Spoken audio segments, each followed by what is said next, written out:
Hello everyone, welcome back to my channel Deep Nursing with Sneha. Today's my topic is lumbar puncture. Lumbar puncture বলতে কি বোঝায়? Needle are inserted into the subarachnoid space.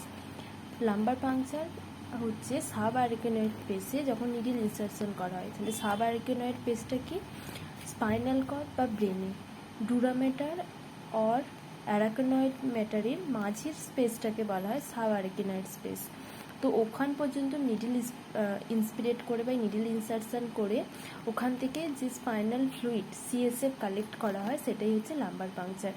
যেমন এটা এবার কোথায় করা হয়? মেনলি অ্যাডাল্টদের ক্ষেত্রে L3 L4-এ, চাইল্ডদের ক্ষেত্রে L4 বা L5-এ করা হয়। এবার ভার্টিব্রার মধ্যে যেমন আমাদের মধ্যে সার্ভাইকাল ভার্টিব্রা আছে 7টা, থোরাসিক 12টা, লাম্বার 5টা। এই লাম্বার 5টার মধ্যেই L3 L4-এ করা হয় অ্যাডাল্টদের ক্ষেত্রে লাম্বার পাংচার, আর L4 L5-এর মধ্যে করা হয় চাইল্ডের ক্ষেত্রে। এছাড়াও স্যাক্রাম আর কক্সিস আছে। মোট 26 ইন্ডিকেশন কোন কোন ক্ষেত্রে করব? টিবি ব্রেন, যদি টিবি ব্রেন হয় তখন আমরা এই লাম্বার পাংচার করতে পারি জানার জন্য যে তোমার টিবি ব্রেন হয়েছে কিনা।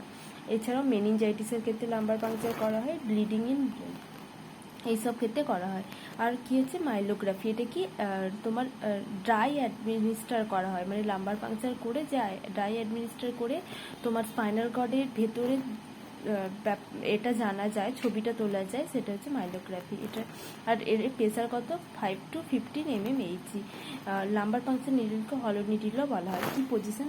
Most common sitting position. এছাড়াও লাই, যেটা হচ্ছে লেফট সাইড পজিশন। এছাড়াও কি আছে? স্পাইনাল নিডল আমরা 22 গজ নিডল ইউজ করবো, যেটা ইনসুলিনের ক্ষেত্রে আমরা 26 গজ ইউজ করি। আর হচ্ছে 3.5 ইঞ্চি, যেটা অ্যাডাল্টের ক্ষেত্রে ইউজ করবো, 1.5 যেটা লেস দেন 1, 2.5 যেটা 1 to 3 ইয়ার্স বা মোর দেন 1 ইয়ার্স, আর 3.5 ইঞ্চ যেটা হচ্ছে তোমার চিলড্রেন বা অ্যাডোলেসেন্টদের ক্ষেত্রে ইউজ করবো। আর আমাদের আইসিপি ইন্ট্রাক্রেনিয়াল প্রেসার কত? 6 to 13 mm/Hg বা 50 to 175 semi-H2।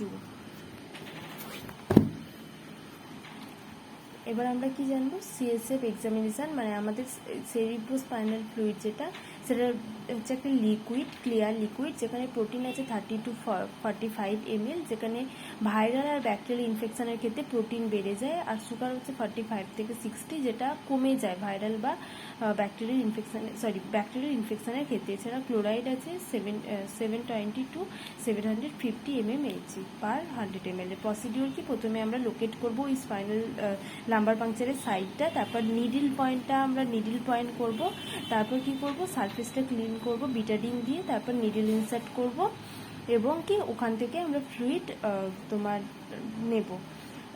আর সেটা, আর যদি আমরা ওখানে আইসিপি মাপতে চাই তখন আমরা ওখানে কি মনোমিটার ইউজ করব আইসিপি মেজারের জন্য। আর আইসিপি আমাদের নর্মালি যেখানে আছে 5 থেকে 15 বা 68 to 204 semi-H2।